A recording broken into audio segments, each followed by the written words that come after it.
सरफरोशी की तमन्ना अब हमारे दिल में है। देखना है जोर कितना बाजुए कातिल में है। ऐसे तो हमारी इस देश में कई सारे ऐसे बहादुर सिपाही और स्वतंत्रता सेनानी ने जन्म लिया है, जिनकी बहादुरी के किस्से आज भी लोगों के जुबान पर है। आज हम अपने इस वीडियो में ऐसे ही एक बहादुर सिपाही के जीवन के बारे में जानकारी लेंगे। बात है साल 1942 की, जब बर्मा के मोर्चे पर एक भारतीय सिपाही को एक जापानी सिपाही ने अपनी मशीन गन से 7 गोलियां मारी। गोलियां भारतीय जवान की आंतों, जिगर और गुर्दों में उतर गईं। जवान गिर पड़ा, उसे मृत समझ लिया गया, किंतु उसकी सांसें उसका साथ छोड़ने को तैयार नहीं थीं। वो जवान इतने गंभीर रूप से घायल हो चुका था कि उसके कमांडर मेजर जनरल कोवान ने उसी समय अपना मिलिट्री क्रॉस उतारकर उसके सीने पर इसलिए लगा दिया क्योंकि उसके मरने के बाद उसे मिलिट्री क्रॉस नहीं दिया जा सकता था। बाद में आगे चलकर यही नौजवान भारतीय थल सेवा का लेफ्टिनेंट कमांडर बना।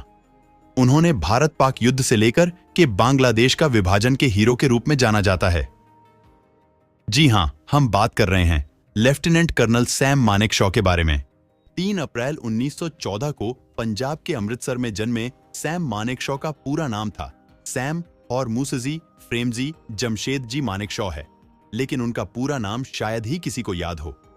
उनके साथ अफसर हो या उनके परिवार वाले, यहां तक कि उनके अभिभावक तक उन्हें सैम या सैम बहादुर ही कहकर पुकारते थे। सैम मानेकशॉ ने करीब 4 दशक फौज में गुजारे और इस दौरान 5 युद्ध में हिस्सा लिया। फौजी के रूप में उन्होंने अपनी शुरुआत ब्रिटिश इंडियन आर्मी से की थी। इसके बाद दूसरे विश्व युद्ध में भी उन्होंने हिस्सा लिया था। 1971 की जंग में उनकी बड़ी भूमिका रही। इस जंग में भारतीय फौज की जीत का खाका भी खुद मानेकशॉ ने ही खींचा था।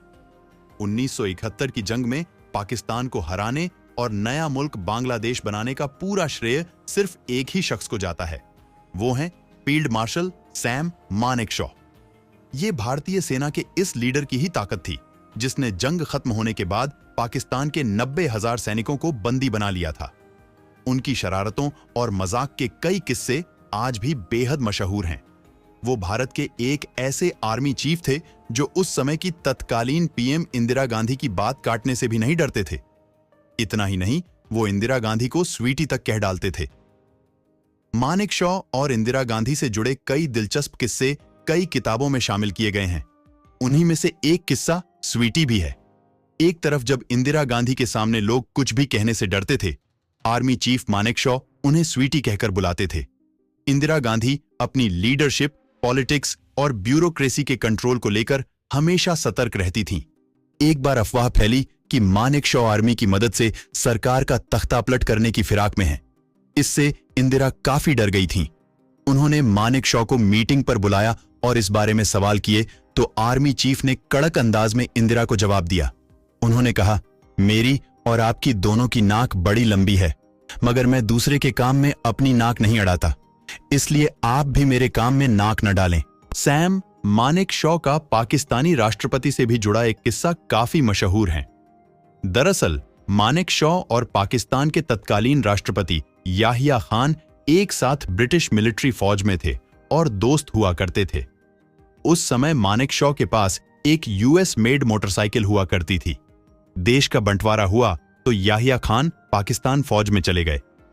वहीं मानेकशॉ भारत में रहे, लेकिन याहिया खान ने जाते जाते मानेकशॉ से ये अमेरिकी मोटरसाइकिल 1000 रुपए में खरीद ली, लेकिन पैसे नहीं चुकाए। समय बीतता गया। मानेकशॉ भारत के आर्मी चीफ बने तो पाकिस्तान में याहिया खान ने सरकार का तख्ता पलटकर राष्ट्रपति बन गए। 1971 की जंग में पाकिस्तान के सरेंडर करने के बाद मानेकशॉ ने कहा था कि याहिया ने आधे देश के बदले में उनकी मोटरसाइकिल का दाम चुका दिया। तो ये थे भारत के प्रसिद्ध आर्मी के चीफ जनरल सैम मानेकशॉ। हमने अपने इस वीडियो में उनके जीवन के कुछ पहलुओं पर प्रकाश डाला है।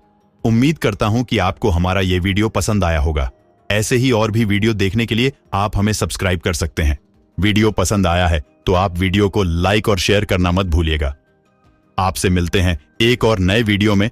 तब तक के लिए धन्यवाद। जय हिंद।